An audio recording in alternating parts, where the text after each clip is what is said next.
É uma alegria muito grande estar aqui mais uma vez. E essa é infelizmente a última vez que eu venho aqui esse ano, né? O ano está acabando, então esse ano eu não volto mais no domingo. E interessante porque, se eu não me engano, eu fui chamado para fazer a primeira palestra do ano, né? De 2018, e agora estamos chegando agora em 2019, ano que vem, né? Não é isso? Porque eu não vi 2019 passar. Se alguém falar assim, teve um ano, olha, não, Alexandre, esse ano não tem 2019, não tem número ímpar, pula de 18 para 20. Passou tão rápido que eu não vi. E é bem interessante como passa rápido, né? Quando a gente tem 15 anos, nem percebe o tempo. Aliás, quer até que ele passe bem rápido. Quando a gente tem 20, 30, quando você vê 40, você já fica preocupado, não sabe bem por que ainda. E quando você chega na casa dos 50, você olha para a estrada da vida e começa a ver uma bandeirinha lá longe, assim, bem pequenininha. Sabe aquela bandeirinha quadriculada de chegada no fim da corrida? Então, aos 50 você olha assim e já estou vendo a bandeirinha. Deixa eu começar a ver melhor o que eu estou fazendo com o tempo, né? Que eu ainda tenho aqui. Daí para lá a bandeira vai ficando maior, né? Você vai vendo mais de perto a bandeira, mais de perto. Chega a hora que você está querendo fazer igual o Michael Jackson, né? Fazer aquela caminhada para trás, né? Mas não dá, né, gente? Que bom que não dá. Então, eu não sei se todos viram o tema dessa nossa exposição de hoje. É uma frase que no filme Nosso Lar, o André Luiz fala, lá no finalzinho do filme. Ele fala assim para uma pessoa que reincidia no erro muitas vezes, e ele tentava acolher a dor dela e falou para ela assim: o bom da vida é sempre recomeçar. Final de ano, a gente tem um costume, eu acho que ainda tem, de parar e pensar assim: poxa, está acabando esse ano, e a gente para fazer uma reflexão. É muito saudável isso. No final de um ciclo, o final de um ano, ele simboliza o final de um ciclo, como o final de um dia, e a gente fala assim, sempre vai ter um outro dia, uma outra oportunidade, e o final de ano traz para a gente uma reflexão. Então muitos de nós, no ano que vem eu vou fazer aquele projeto, eu vou mudar isso, eu vou melhorar aquilo, e a gente se enche de ideias, e isso é muito bacana, muito saudável. Então, para combinar com esse momento e para ajudar a gente nessa reflexão, eu escolhi uma parábola que, segundo alguns estudiosos, é a parábola das parábolas. É o evangelho dentro do evangelho, que é a parábola do filho pródigo. E me recordo no livro Em Busca da Verdade, de Joana de Ângeles, acho que é esse o nome, ela falando que Jesus... Eu estou com a culpa aqui embaixo. Vocês já viram a culpa, não? Eu trouxe ela hoje, está aqui me incomodando. A culpa sempre incomoda, né? Mas depois eu mostro para vocês. Eu pensei que ela ia cair no meu pé, já caiu na minha cabeça. A culpa é terrível, né? Então a Joana de Ângeles explicando por que Jesus falava por parábolas. As parábolas, elas simbolizam, através dos fatos, comportamentos. Então Jesus dificilmente, e eu acho até que nunca chegou a fazer, apontava diretamente o erro de alguém. Você está errado por isso. Você não vê ele fazendo isso. Ele conta uma parábola e cada um vai absorver daquilo o que é peculiar para ela. Cada um vai tentar refletir sobre aquilo e ver o que pode se encaixar. Onde é que aquela parábola ensina para ela alguma coisa? Então é bem interessante, nessa parábola que a gente vai contar hoje, é uma historinha de 10 minutos, quando for 15 para meio-dia a gente está sentado almoçando já, vai ser bem rápido, porque é dezembro, né, gente? Hoje é 1º dia de dezembro, é ritmo de Natal, de festa, né? Hoje não tem puxão de orelha, do Evangelho, né, do Alexandre, né? O Alexandre já está com a orelha grande de tanto ser puxada. Mas a nossa ideia é pedir a vocês hoje que acompanhem essa reflexão. A gente vai contar a parábola de uma forma muito simples, ela é muito simples, e vai o tempo todo buscar um paralelo da parábola com a minha vida, com a vida de cada um de nós. Eu peço 1000 desculpas para aqueles que escutam isso toda vez que eu venho aqui. Me desculpa, tá, gente? Eu prometi para mim que não ia fazer isso hoje, mas eu não aguento. Vocês conhecem esse livro aqui, né? A maioria já deve ter lido, folheia, tem na cabeceira, usa no culto do Evangelho. Quem foi que já leu a contracapa do livro? É só uma pergunta, tá, gente? Eu passei uns 15 anos e nunca tinha lido a contracapa. E aqui tem 3 linhas escritas. E essas 3 linhas, para mim, são as coisas mais importantes do livro, como observação. Isso aqui é muito importante, é fundamental. Mas só depois de ler isso aqui, eu comecei a aproveitar o restante. Eu posso dizer sem exagero que mudou a minha vida e me ajudou muito na vida e me ajuda ainda hoje com os desafios que a gente tem a todo tempo. É uma frase interessante que diz assim: resolvido um problema, prepare-se para o próximo. Não é uma frase pessimista, porque a nossa vida tem muitos desafios, né? Então, o que diz aqui na contracapa? A explicação das máximas morais do Cristo em concordância com o Espiritismo.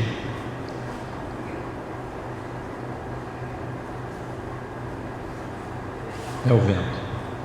Então diz aqui, está escrito nessas 3 linhas, que aqui são as explicações, aqui dentro, das máximas morais do Cristo em concordância com o Espiritismo. Até aí, ótimo, né? O Evangelho segundo o Espiritismo. E continua dizendo, e suas aplicações às diversas circunstâncias da vida.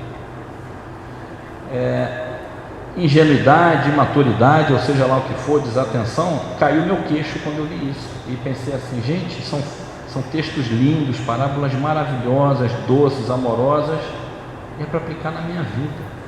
Não é só para eu achar bonito e sair daqui falando assim, nossa, que texto lindo, que passagem maravilhosa. É para eu usar esse ensinamento na minha vida. Então, o meu pedido hoje é para que a gente possa acompanhar esse estudo, cada um, conforme a gente for falando das situações, cada um fazendo um paralelo com a sua própria vida, com as suas próprias questões. Com uma vantagem, você não precisa contar o que você vai refletir para ninguém. Você não vai falar para o Alexandre, para ninguém, você vai refletir com você. Então você pode ousar hoje a ter cada vez mais verdade nas suas reflexões, cada vez mais autenticidade, sem culpa. É difícil, né? Está aqui me incomodando, a culpa incomoda mesmo, mas sem culpa, refletir sobre isso. Então vamos lá.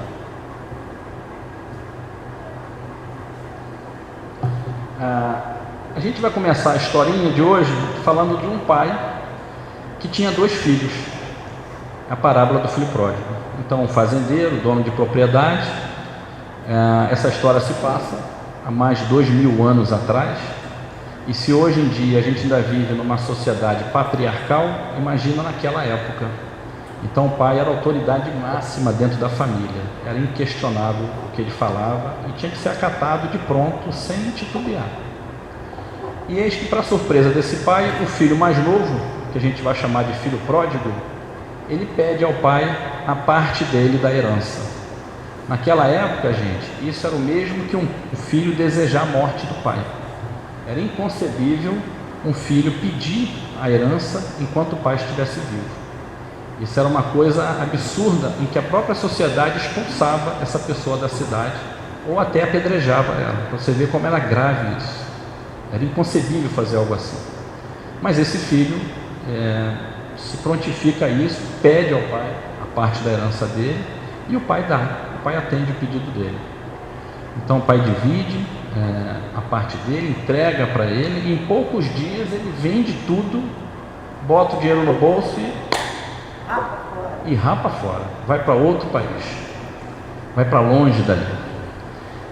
Imaturidade, irresponsabilidade, inconsequência, imprevidência, ele começa a gastar o dinheiro sem nenhum pudor, com bebida, com os prazeres da carne, com meretrizes, com festas, e faz isso de uma forma, rapa fora e, como diz no ditado popular, mete o pé na jaca com força, sem medo de ser feliz.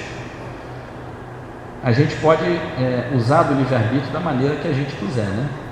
Então ele faz isso, faz toda aquela gastança e chega um momento que ele fica sem dinheiro. O dinheiro simplesmente acaba. A gente sabe que segurando o dinheiro já é difícil, né? Imagina a pessoa sair e queimar um patrimônio que o pai deve ter levado uma vida inteira, né? Ele queima uma parte desse patrimônio só usufruindo dos gozos terrenos, dos bens materiais. Eis que ele fica sem um tostão. E para o azar dele, o país onde ele estava vivia uma crise muito grande. Ele começa uma penúria extrema de falta de tudo que é possível e chega até a fome. Com a ajuda de uma pessoa a quem ele recorre, ele tem a oportunidade de cuidar dos porcos. Não era um trabalho remunerado, ele cuidava dos porcos. E a miséria era tão grande que ele disputava com os porcos a comida, que naquela época era uma espécie de grãos que não tinham valor nutricional nenhum. Os de valor nutricional eram para as pessoas, os sem valor nenhum eram para os porcos.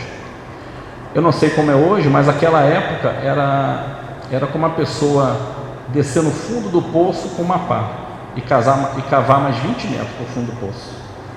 Era o maior símbolo de degradação do ser humano, de humilhação, de estado deplorável.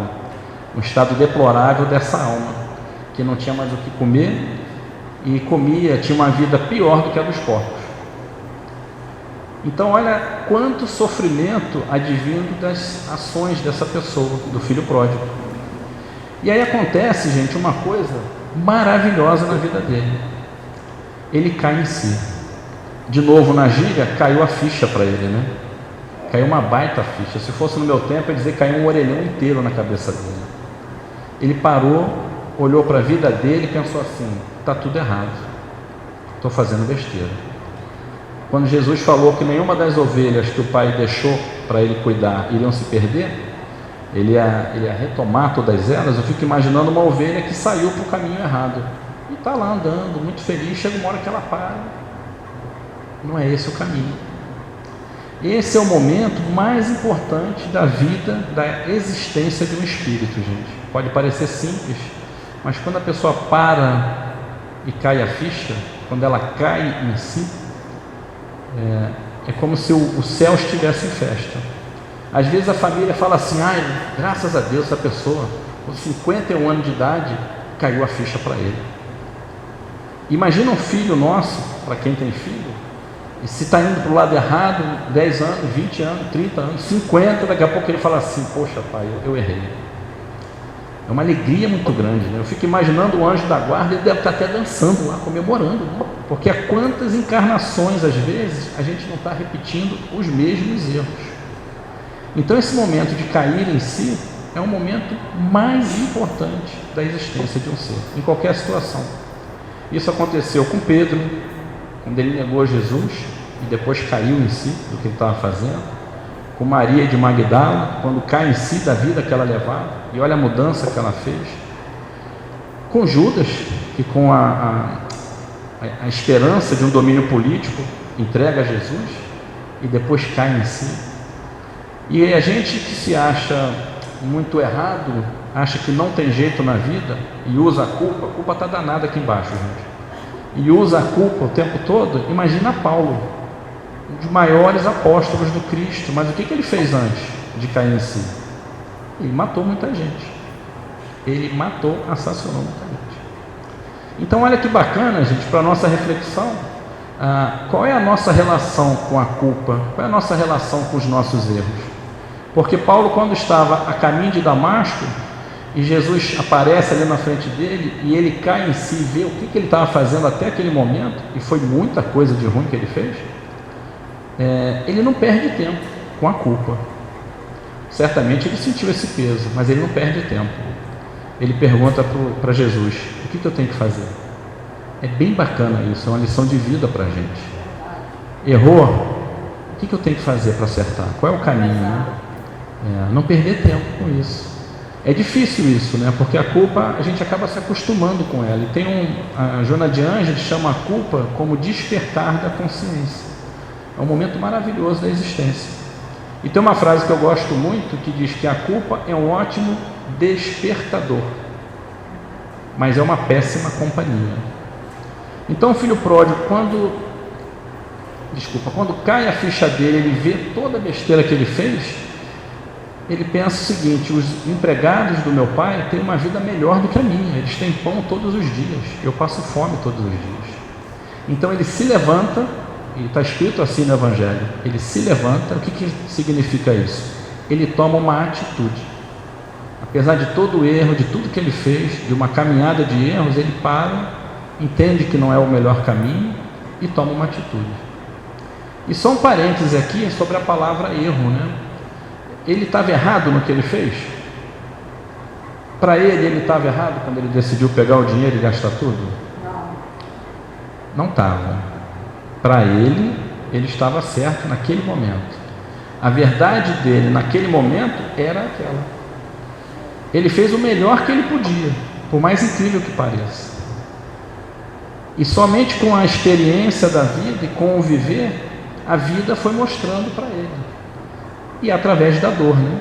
Então, a dor tem um trabalho muito importante na nossa vida. A vida vai fazendo assim com a gente. A gente começa um caminho errado, um procedimento errado, um entendimento errado, a vida faz assim. Então você começa com um probleminha pequeno na vida, de saúde, e você não escuta. Sabe quando a criança puxa assim para te chamar a atenção? Então a vida vem e fala assim: Alexandre, dá uma olhada para isso aí. E o Alexandre está lá se achando a mortadela. No meu tempo, mortadela era um negócio muito bom, tá, gente? E caro. Está se achando a mortadela, não está nem aí. Não, eu sou espírita, é fácil, aconteça. Aí eu não escuto a vida. Aí a vida vem, dá um puxãozinho maior. Que pode ser um problema de saúde, que pode ser um problema na minha vida, um contratempo. Aí o Alexandre: não, porque eu sou espírita, porque eu sou muito bom, porque eu sou assim, eu sou assado, está se sentindo. Aí a vida vem e dá um chute na canela dele, vem um problema um pouquinho maior. E eu, além de não reconhecer o que estou fazendo de errado, estou começando a reclamar da vida. Deus esqueceu de mim, não gosta de mim, não é possível, é perseguição. Toda hora um problema. Agora dei para ficar doente, cura o joelho, fica ruim da cabeça, cura a cabeça, ataca o filho. E não para se observar, para se autoanalisar. Tem uma frase que eu gosto muito de uma pessoa chamada Fanny Van Laer, uma francesa, que ela diz que a sua qualidade de vida está diretamente ligada à sua qualidade de se auto-observar. E a gente vai ver isso em Santo Agostinho, no Evangelho, quando ele fala do autoconhecimento, em todas as filosofias e religiões sérias, desde a época de Hermes Trismegisto, alguns dizem 6.000 anos atrás, se fala em se autoconhecer. Sócrates, que já era um sábio, quando vai ao templo de Delfos para procurar a sabedoria, na porta do templo está escrito: conhece-te a ti mesmo. Gente, faz muito tempo que estão falando para a gente isso. Se observar. E aí algumas pessoas, quando a gente fala isso, ficam enlouquecidas, né? Mas o que mais que eu faço? Eu tenho que fazer alguma coisa para a minha vida mudar. Só observa. E aí a pessoa, se está ansiosa, chega uma hora que ela quer me bater, né? Só observa. A observação traz o entendimento automaticamente. Quando você escutou a culpa? A culpa está danada, gente. Eu não paro. Eu estou segurando a mesa aqui porque a mesa está assim. É muita culpa, gente. Sabe? Quantos milênios de culpa tem? Mas é bacana a gente perceber que está nas nossas mãos esse trabalho. E é muito lindo quando no Evangelho fala: ele se levanta e volta para procurar o pai dele. Ele tomou uma atitude. Ele não entrou no papel da vítima, ele não responsabilizou a crise do país, a avareza do dono dos porcos, que nem comida dava para ele. Ele assumiu a responsabilidade dele. Tem uma frase bem bacana, que eu gosto muito. Esses livros aqui tem um porquê, tá, gente? Porque a gente... Lembra o que estava escrito no Evangelho? Que o que a gente aprende aqui é para aplicar na nossa vida. E o que tem de informação na doutrina espírita, o Haroldo Dutra, e se alguém hoje achou que eu não ia falar o nome dele, se enganou, viu? O Haroldo Dutra fala uma coisa bacana. Ele ficou meio chateado uma vez quando falaram que a obra de Chico já estava ultrapassada. E ele tem um grupo de estudo muito minucioso, muito sério, falou que pelo menos mais 300 anos para a gente conseguir dar conta dessa obra. No livro Renovando Atitudes, que é o livro do curso que a gente faz aqui na segunda-feira, quando a gente fala de erro, de culpa, tem um parágrafo aqui maravilhoso no capítulo Grão de Mostarda, na página 92.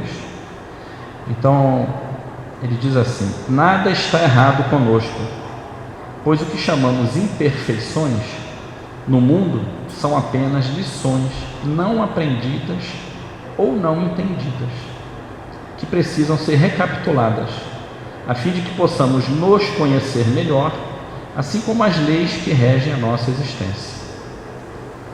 No universo, nada existe que não tenha sua razão de ser. Tudo aquilo que parece desastroso e negativo em nossa existência, nada mais é do que a vida articulando caminhos para que nós possamos chegar onde estão os nossos reais anseios de progresso, felicidade e paz. Então, o que ele quer dizer aqui?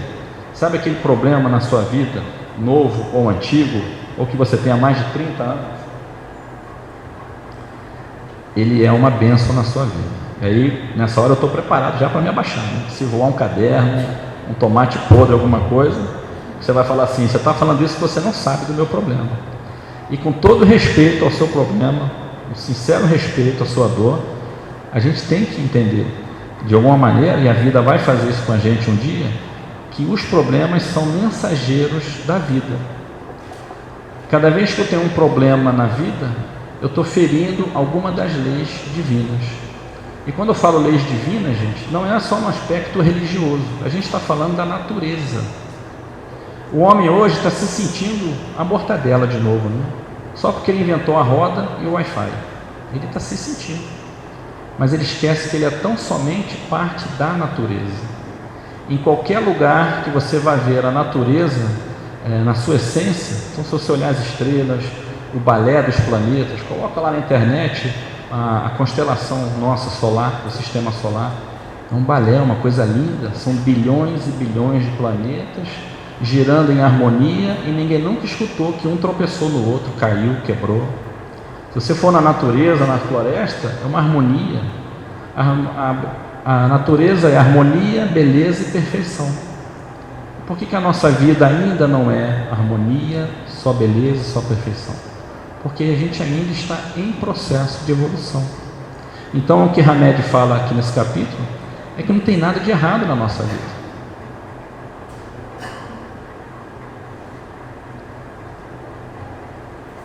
Tem mais uma ajuda dele aqui. Não tem nada de errado na sua vida. E olha o que ele fala que a gente tem que melhorar.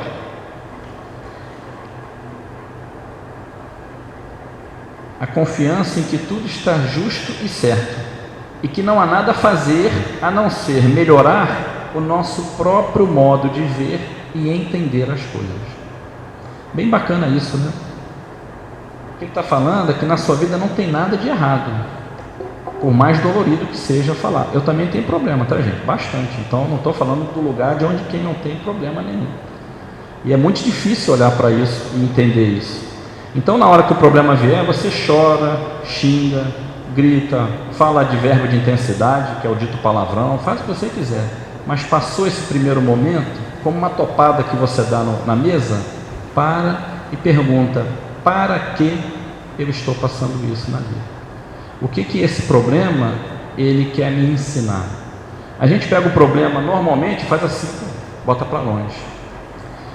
Você sabe o que acontece com quem é picado com veneno de cobra? Se for veneno, aquele peçonhento, né? A pessoa vai morrer. Qual o remédio para o veneno da cobra? O veneno da cobra, não é isso? Eu fico imaginando se eu estou picado por cobra e vou morrer em 1 hora, chego em meia hora lá no hospital e vem o cara com uma seringa desse tamanho e fala assim: você vai ficar bom agora. Vai, doutor, falta meia hora para eu morrer, vai, rápido. Aí quando ele chega perto, eu pergunto: o que tem aí? Fala: veneno de cobra. Meu braço não, eu ia morrer em meia hora, se eu botar mais veneno eu vou morrer em 10 minutos. Não, Alexandre, é o veneno da cobra, é o antídoto. A solução para o seu problema é o seu problema. A solução está dentro dele. E se você colocar ele para fora, para longe, se você fugir dele, você está virando as costas para a porta de saída do seu problema.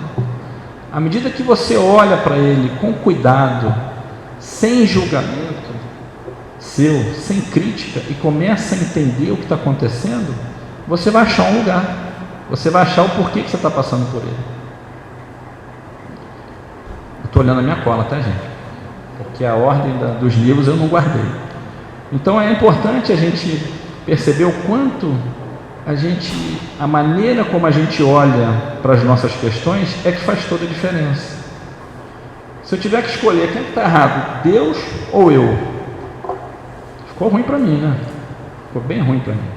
Poxa, mas isso que está acontecendo comigo, é impossível acontecer isso. E a gente vê nas reuniões de obsessão quantas histórias, e não é sempre, é muito difícil os mentores fazerem isso, porque é muito sofrido, né? Mas às vezes ele tem que chamar aquela pessoa que está revoltada com a vida e mostrar lá atrás o que ela fez na vida. Então às vezes eu já estou num bom caminho, eu já estou imbuído de boas coisas, eu quero acertar, mas eu ainda estou colhendo o que eu plantei. E tudo bem, paciência, né? Vamos colher. E cada vez que eu sentir o amargo do que eu estou colhendo e comendo agora, isso pode me ajudar, se eu mudar a maneira de olhar, como ele diz aqui no livro, eu posso me motivar a plantar coisas melhores depois. Então esse filho pródigo volta para o pai, mas ele tem a humildade de pensar o seguinte: eu errei com Deus, não sou digno mais de ser filho de Deus e nem do meu pai. Eu vou voltar e pedir ele para me dar um emprego, me tratar como um empregado. Mas falou isso com muita humildade, não foi com raiva não, porque ele sabia, ele entendeu o que ele fez de errado. E aí ele volta, e o pai, às portas da cidade, avista o filho de longe e sai correndo. E outro detalhe, naquela época o ancião jamais poderia sair correndo, não era de bom grado, de bom tom um ancião correr, até porque eles usavam túnicas enormes, andavam com cajado. O ancião era muito respeitado pela sua experiência de vida, sua sabedoria, então não era legal ver um ancião correndo. Mas ele não quer saber de nada, ele sai correndo, abraça o filho, e a primeira coisa que o filho fala para ele é: pai, eu não sou digno de ser seu filho mais, eu errei contra Deus e contra o Senhor, me aceita como um dos seus empregados. É tão bonito isso, né? E eu acho que é impossível alguém que errou, por mais que tenha errado, se ela volta para você e fala assim: me desculpe, eu errei. Nossa, eu acho que o coração derrete igual manteiga no sol, né? A não ser que a gente esteja muito endurecido pela dor, né? E o pai não dá muita atenção para o que o filho fala, e em ato contínuo ele chama um dos empregados dele e fala: traga a melhor roupa, traga um anel para colocar na mão dele, traga uma sandália para botar nos pés dele, e matem o boi mais gordinho que tiver. E nessa hora eu fico imaginando o boi lá de onde ele estava, quando vê aquela alegria toda, fala assim: dancei. Olha para o lado, vê os colegas tudo magrinho, fala: eu não fiz a dieta para o Natal, dancei. Vai dançar e manda matar o boi mais gordinho para comemorar. E o pai fala para o irmão mais velho. O irmão mais velho, quando fica sabendo, fica muito bravo e não aceita. E o pai tenta explicar para o irmão mais velho: o seu irmão, o filho pródigo, ele havia morrido e ele voltou à vida, ele havia se perdido e se encontrou. Imagina, gente, alguém que errou por muito tempo, seguiu um caminho, e a pessoa volta humilde, reconhecendo o próprio erro e querendo uma oportunidade para recomeçar. E esse irmão não aceita isso, ainda reclama que não ganhou um boi para ele também, reclama que fez tudo certo, mas nunca teve o reconhecimento desse tipo do pai. Então olha também que bacana observar a postura desse outro irmão. Pródigo quer dizer esbanjador, pródigo quer dizer você esbanja aquilo, tem muito para dar, né? Então o filho pródigo, o principal personagem, ele é pródigo de inconsequência, de irresponsabilidade, porque ele gasta todo o dinheiro. O pai dele é pródigo de amor, de perdão, perdoa ele instantaneamente. E o filho mais velho é pródigo de egoísmo. Ele tinha a aparência externa, todo o procedimento dele, o fazer dele era correto, era bonito de se ver, mas por dentro ele não tinha feito o aprendizado do Cristo ainda. Ele não tinha exercitado o perdão, o amor, e não aceita que o pai recolha o irmão novamente. Tem uma simbologia, e tudo na vida é simbologia, gente. Vamos lembrar que as parábolas, como a gente falou agora há pouco, são uma simbologia. Jesus, quando fala por parábolas, quer mostrar para a gente, através de um fato alegórico, coisas da tua realidade, da tua vida. Quando o pai manda colocar um anel na mão dele, fala do fazer. Quando fala de colocar uma sandália nos pés, significa uma nova caminhada, começar de novo a caminhar. Quando o pai abraça esse filho, ele diz para a sociedade: eu aceito ele de volta, porque se o pai não aceita, a cidade não deixa ele ficar ali. Então é o perdão incondicional de tudo que aconteceu com ele. Então olha que bacana a gente ver numa parábola tão simples falar dos caminhos errados que a gente toma. E agora eu vou mostrar a culpa para vocês, né? Porque ela está aqui me incomodando muito aqui no pé. Alguém já viu a culpa? Que não pode ser quem está na segunda-feira, não vai. Essa aqui é a culpa. Com muita frequência, quando a gente descobre alguma coisa errada, o que a gente faz? Eu não presto, eu não tenho jeito, eu não vou nem ao centro que eu não mereço, eu não sirvo para ser espírita. Eu escutei muitas vezes as pessoas falando isso. E aí a gente vai ver no Reforma Íntima Sem Martírio, de Hermance Dufour, ela fala que existe um trio de malfeitores na Reforma Íntima. Existe um trio que anda solto aí, que são os malfeitores da Reforma Íntima. Então são eles: a culpa, está aqui. Alguém tem isso aqui? Anda na bolsa ou em casa? Não, não é o chicote não, gente, é a culpa. Eu andei muito tempo e de vez em quando pego para sair de casa, né? Mas antigamente andava no bolso, assim, porque era mais fácil, né? Eu já pegava e começava. Falando de alegoria e simbolismo, imagina o corpo de uma pessoa que se chicoteia todo dia. No corpo mesmo. Como é que vai ficar as costas dessa pessoa? Toda marcada, né? Mas depois de uma semana, vai ter marca ainda? Não. Depois de uma semana vai abrir uma ferida enorme. Depois de um mês se chicoteando, vai chegar uma hora que essa pessoa não tem mais carne nas costas, não é isso, gente? Imagina o que são 30 anos se chicoteando. Só osso, mas eu acho que não vai ter nem mais osso. A pessoa não tem mais condições nem de se mexer na vida, não tem mais como ficar em pé. O nosso psiquismo funciona como o nosso corpo. Imagina a gente se culpando diariamente por uma semana, por um mês, por 30 anos. Chega uma hora que o nosso psiquismo não tem mais condições de fazer nada. E a gente está negando a bondade de Deus. Quando a irmã fala da culpa, ela é um dos malfeitores que atrapalham a reforma íntima. Porque às vezes eu entendo qual é a minha questão. Fiz errado.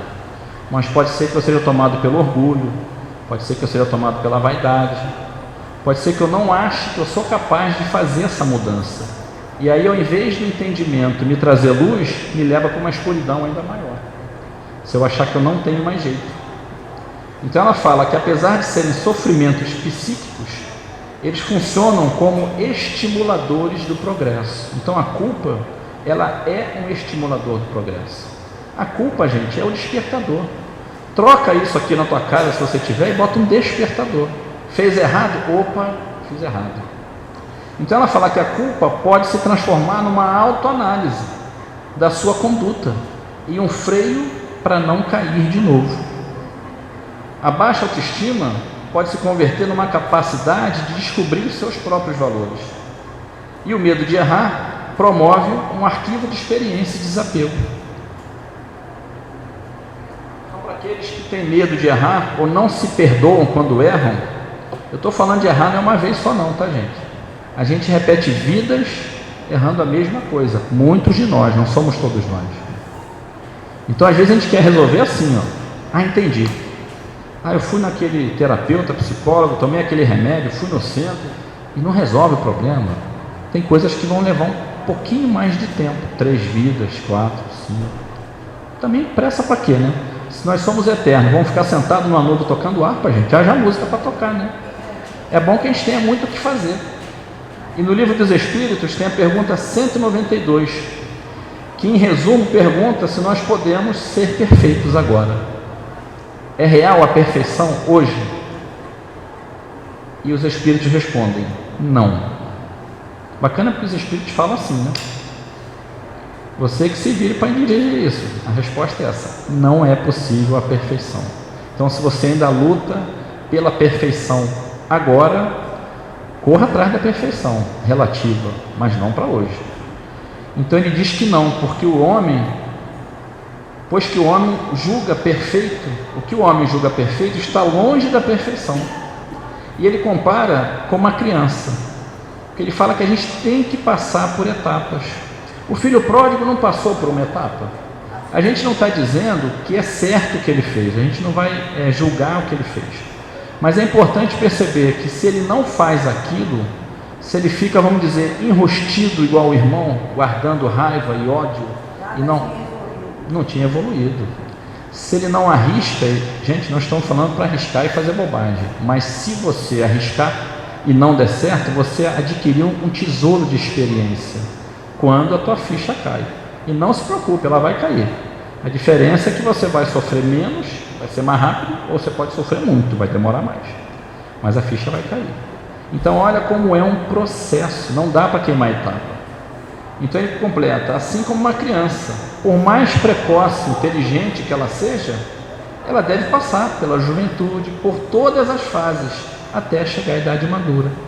Então o que ele está falando é que a experiência vivida, o cabo na mão, é muito importante. E só a partir dela é que a gente vai conseguir aferir o conhecimento, o entendimento. Eu queria pedir para vocês pegarem uma folhinha de papel que foi entregue aí com muita bondade e caridade por uma moça bonita ou duas. Vocês estão com papel e lápis aí? Tem um livro do lado para apoiar esse papel. Porque escrever num papel solto assim é muito difícil, não é verdade? Consegue escrever num papel solto assim? Tenta escrever com papel, só faz uma tentativa, pega o papel solto no ar e tenta escrever. Não dá. Difícil, né? Quase impossível, né? Tem uma amiga minha, psicóloga, que deu um nome para uma coisa que eu gosto muito, terapia concreta, que é ter na mão o que a gente está falando. Então, esse papel é para a gente fazer uma reflexão. Eu vou pedir para vocês anotarem 3, 4 perguntinhas, 5, bem rapidinho, por favor. Anotem aí. A primeira pergunta, ninguém vai responder agora, tá, gente? Que isso vai levar umas 3 vidas para ter uma resposta bacana. De verdade, não é exagero. Primeira coisa, porque eu vou pedir para vocês escreverem: que escolhas / prioridades tenho hoje na minha vida? Vamos escrever, por favor. Apoiada no livro para poder escrever. Que escolhas, que prioridades eu tenho hoje na minha vida?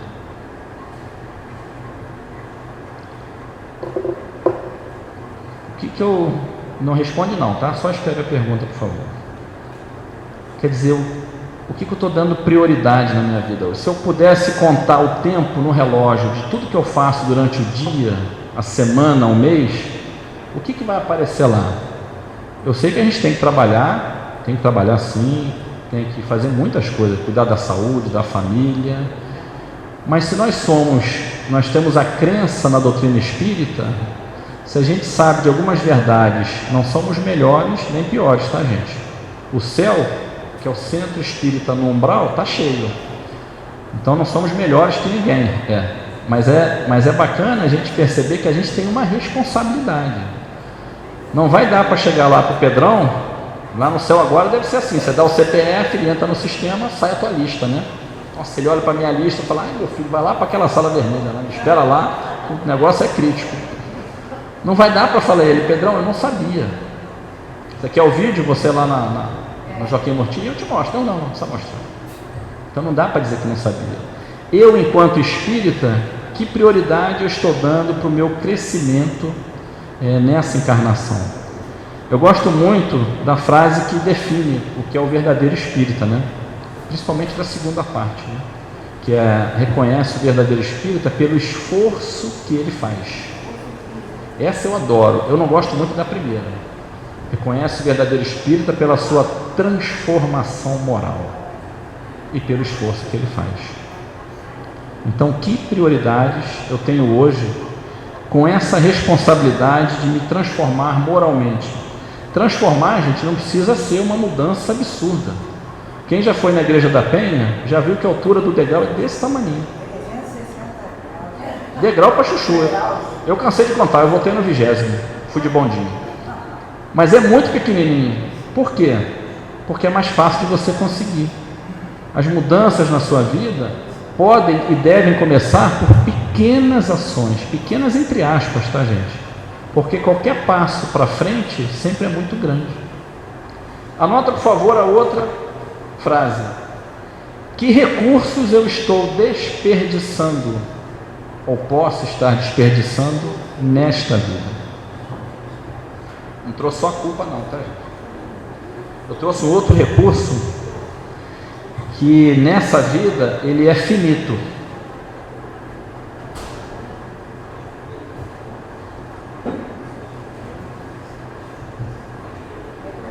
Que recursos eu estou desperdiçando na minha vida?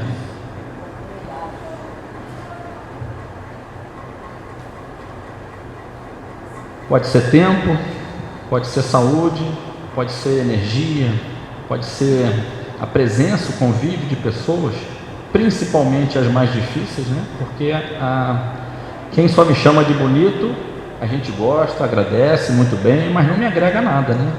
Inclusive os nossos inimigos, as pessoas que não gostam de nós, provavelmente, na maioria das vezes, vão ser as mais sinceras conosco, vão falar aquilo que o amigo às vezes, não vou falar isso do fulano, a gente é tão amigo, eu vou falar aquele, caramba, tem cacoete, fala mal dos outros, o cara é todo errado, eu não vou falar não. Então, o que na minha vida eu hoje estou deixando passar? Né? O que eu estou aprendendo, por exemplo, no Centro Espírita, que eu estou deixando passar? Eu passei uns 10 ou 15 anos sentado na assistência, assistindo a palestra com muita atenção, muito feliz de estar ali, bebendo água, frutificada, tomando passe, e um dia eu entendi que eu não ia estudar nessa vida. Não vou conseguir estudar, eu não tenho disciplina para estudar.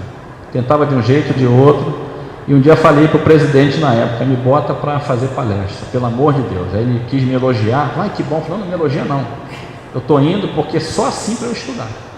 Porque se eu não tiver um compromisso de estar lá, e um monte de gente me olhando assim, esperando assim, o que ele vai falar, eu tenho que ter o que falar. E isso ajudou barbaramente na vida. Então e aí entre aspas, tá, gente, desperdicei 15 anos sentado aí. Por que está entre aspas o desperdicei? Porque senão, olha quem vem aqui. Eu desperdicei 15 anos. Não, foi o tempo que eu precisei para entender isso. A evolução é um processo lento e gradativo. Como fala no livro do Hamed, Renovando Atitudes. A nossa evolução é um processo. Quase toda segunda-feira a gente estuda um capítulo diferente e sempre está escrito isso. A necessidade de se auto-observar e que o processo é gradual e lento. Nenhum de nós consegue acompanhar o crescimento de uma árvore. Dia a dia você não consegue acompanhar. Diz para mim que você observou hoje que aumentou 3 milímetros a mangueira que tem na porta da sua casa. Impossível acompanhar. O processo é lento e gradual. Então é importante a gente entender que o nosso processo é lento e gradual. Eu gosto muito da ampulheta, porque ela fala do tempo. Eu tenho um amigo muito querido que várias vezes por dia ele faz uma pergunta para ele mesmo. Ele para, ele lembra e fala assim: a quem eu estou servindo agora? A quem eu estou servindo agora? Eu estou servindo a Deus? Eu estou servindo aos meus instintos, como o filho pródigo fez, cedeu aos instintos? A quem eu estou usando o meu tempo agora? Valiosíssimo, né? Porque a gente sabe que a fila para reencarnar deve ser maior do que a fila se estivesse dando dinheiro aqui na casa. Então imagina e reflita depois como é a tua relação com os bens que você tem. Escreve mais uma frase, por favor. Qual é a minha relação com a culpa? E depois completa aí. Eu me abraço com ela ou busco um caminho de saída?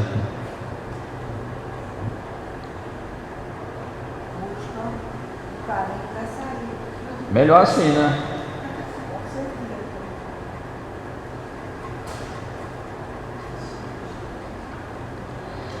E no livro Refletindo a Alma, do Divaldo Franco, por Joana,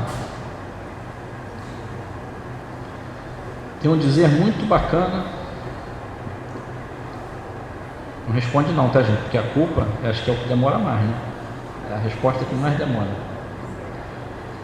A Joana fala um negócio bem bacana, gente. Então está nesse livro, na página 156. O ser consciente deve trabalhar-se sempre. O que é o ser consciente, gente? É o ser que já entendeu que não está aqui a passeio. Ah, minha vida tem muito problema, eu queria ser feliz, eu queria viver feliz todo dia, eu queria ter isso. Gente, você não veio aqui a passeio, desculpa. Não veio a passeio. Ah, então aqui é sofrimento? Não, também não é sofrimento. A gente não veio para sofrer, a gente veio para aprender. Sofrimento é uma contingência desse processo. E sempre saudável para mim. Sempre que eu estiver sofrendo, pare e pensa assim: a vida está querendo me ensinar alguma coisa, graças a Deus. Ainda que não seja do fundo do coração, né? A gente não está nesse nível ainda de agradecer com muita paixão por um problema, mas entender que ele está querendo me dizer alguma coisa. Poxa, Alexandre, mas eu estou com um problema há 30 anos. Então está custando para você entender. Pede uma ajuda para o teu anjinho da guarda. Vai lá no Livro dos Espíritos, tem um capítulo lindo sobre anjo da guarda. E você vai começar a receber da vida, porque a vida é uma estrada, né, gente? E ela coloca a placa o tempo todo. Então imagina que você está numa estrada, na estrada da sua vida. E a estrada começa a ficar pedregosa, o chão. Caramba, essa estrada está cheia de buracos. Se não for no Rio de Janeiro, se é uma estrada divina, ela não tem buraco. Se tiver buraco é porque você saiu da estrada. Porque a estrada divina não tem buraco. Tem iluminação, não tem pedágio, olha que coisa boa, não tem pedágio também, não precisa pagar. Se você está sentindo que a sua viagem está desconfortável, para e olha em volta, gente. Porque você está no caminho errado. E tudo bem, se você queria ir para Madureira, pegou a Via Dutra, e quando chegou lá em Guarulhos já é São Paulo, né? Você entrou na cidade, você falou: caramba, peguei o caminho errado. Tudo bem, volta. Pode voltar. Quando o filho pródigo volta para os braços do pai, ele feriu todos os preceitos da cultura. Ele envergonhou o pai dele, ele desprezou todo o trabalho que o pai teve, todo o amor. E quando ele volta, o pai dele abraça e beija ele. Eu conheci uma pessoa que da fase adolescência para a fase adulta, tratou os pais de uma maneira absurda. Tratava sempre. Arrumou um namorado que era quase um bandido, e os pais tentavam avisar ela. Por fim ela fugiu de casa sem avisar. Eles passaram 6 meses procurando hospital, Instituto Médico Legal, não sabia o que tinha acontecido com a filha, ela sumiu. Então depois de tudo de ruim que ela fez, ela sumiu, não deu satisfação para ninguém. 2 anos depois, por coincidência, parecido com a parábola, com fome, toda machucada, ferida de verdade pelas agressões do companheiro, e com uma nenenzinha de 1 ano de idade no colo, também faminta e doente, ela só tinha aquele pai e aquela mãe, não tinha mais ninguém para recorrer, e sem saber o que poderia acontecer, mas era o único recurso que ela tinha. Voltou para a casa do pai, bateu na porta morrendo de medo. Ela me contava, eu conhecia essa pessoa, isso é um fato real, e ela falava assim: eu não sabia se ele ia me bater, me expulsar, o que ele ia fazer. E o pai abre a porta, quando vê que ela ia começar a se explicar, ele falou: não fala nada, finge que você foi viajar e está chegando agora. E abraçou ela. E nunca tocou no assunto. Nem deixou ela se explicar, se desculpar. Então olha que bacana, gente. O erro também é um caminho de acerto. É lógico que a gente não quer errar, a gente não quer sofrer. Mas se isso acontecer, vamos em frente. Então ela fala que o ser consciente deve trabalhar-se sempre, partindo do ponto inicial da sua realidade psicológica. Quer dizer, se eu não reconhecer de fato quem eu sou, e a autoobservação, eu me observar durante o dia, pega esse quase obsessor que você tem no seu bolso aí, ele é um obsessor, né, gente? Eu falei quase para aliviar um pouco, né? E bota um alarmezinho 2 vezes por dia. Faz isso de coração, gente. E coloca assim: auto-observar. E quando ele ia tocar, você entra no banheiro, se você não tiver como parar, 1 minutinho, o que eu estou sentindo agora? Escreve. O que mais, Alexandre? Só isso. Você vai começar a perceber que teu peito dói quando você vai para determinado lugar. Ou que quando você volta de determinado encontro, tem um incômodo no corpo. Você vai perceber que a tua respiração está desse tamanho, ou está assim.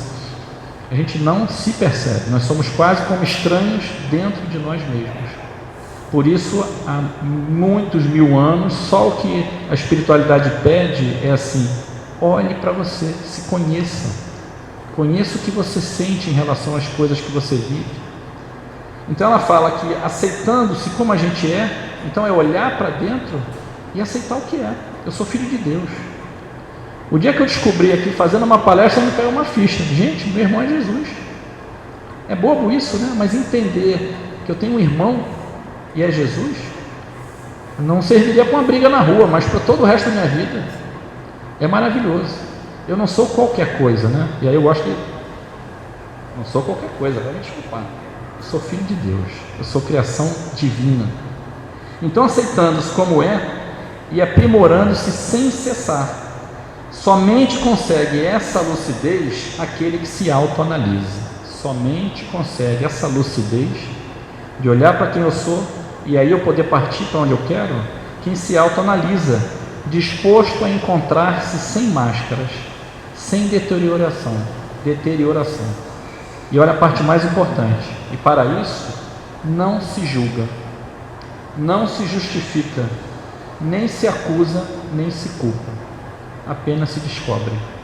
Então olha que frase linda da Joana, quando ela fala, olha para você, olha quem você é, sem chicote, sem se julgar, sem se criticar. E se a gente lembrar do que a gente aprende aqui, a gente vai entender isso muito fácil. Eu estou no planeta de provas e expiações, estou numa fase evolutiva como espírito que se chama espírito imperfeito.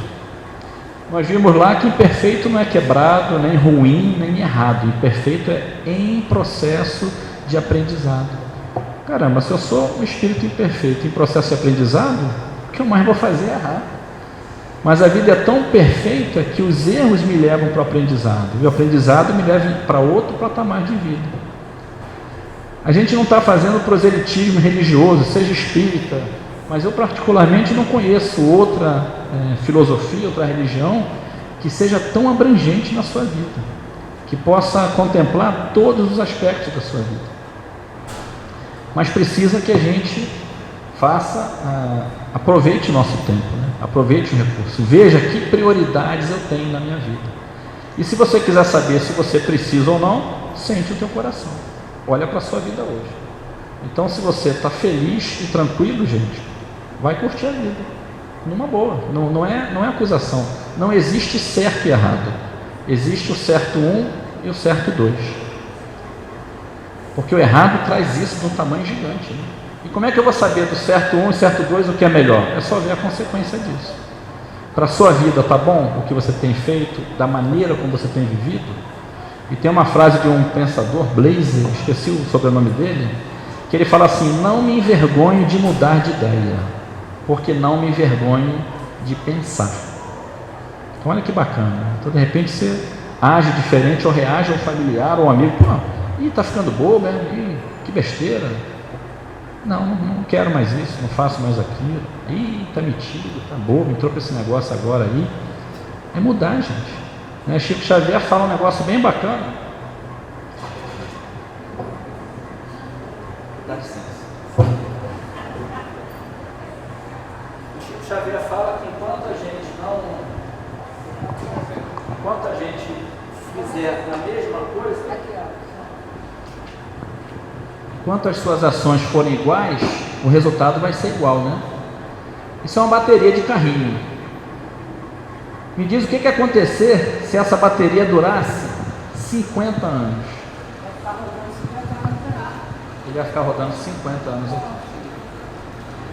Isso aqui é meio duro, eu acho isso aqui pesado, mas eu resolvi trazer hoje porque eu acho importante a gente olhar para um carrinho desse. Lembra da simbologia das coisas? A sua vida, o seu viver, nos detalhes mais simples: o lugar que você dorme, a organização e a arrumação das suas coisas falam da sua maneira de viver, falam da sua alma. Quando a gente olha essa coisa concreta, eu olhei para isso um dia na calçada, parei e fiquei 15 minutos olhando para isso. O moço falou: esse cara pão duro, está pensando ainda se vai comprar um negócio tão barato? E eu estava pensando na minha vida. Falei: gente, tem um problema que eu estou há 20 anos rodando assim. E eu sinceramente parei, olhei para o trenzinho e falei: gente, 20 anos da minha vida perdido. Não, não foi perdido. Vou fingir que foi uma faculdade que eu fiz para aprender isso. E aí achei muito simbólico ver que eu poderia estar rodando e que fazer algo diferente só dependia de mim. Eu quebrar esse círculo vicioso e usar melhor esse tempo da minha vida. Então a reflexão que a gente quer fazer com o filho pródigo hoje é que a gente olhe com muito carinho para as nossas vidas e que a gente use a doutrina espírita ou outra, qualquer ferramenta que você tiver. E por isso eu trouxe os livros para ficar uma coisa bem concreta e simbólica de que o conhecimento está ali, como um oceano.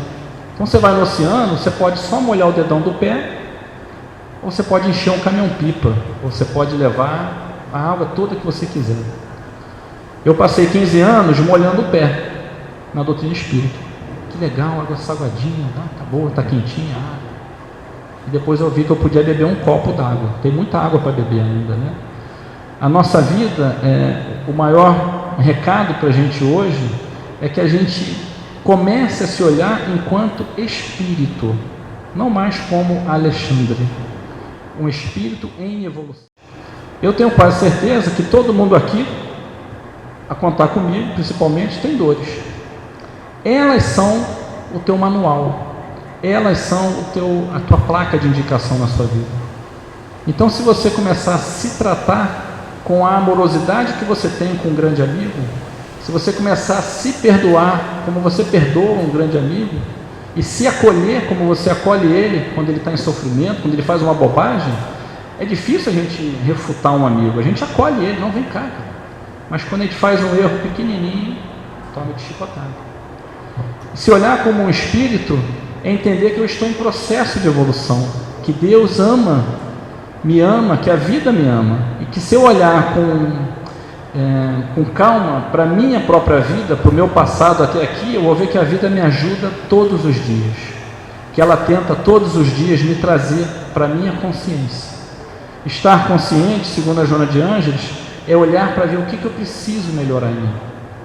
Então o autoconhecimento é fundamental para isso. E para todas as dores que a gente tiver na vida, para todas aquelas coisas que a gente achar que é impossível, e quando achar que não tem mais jeito ou não dá mais tempo,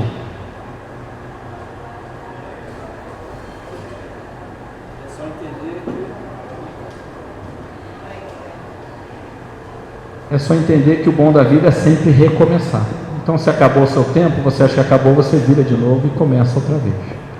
Então, quero agradecer muito a todos vocês e que a gente permita, através dos nossos pensamentos, palavras e ações, que a paz de Jesus continue sempre em nossos corações.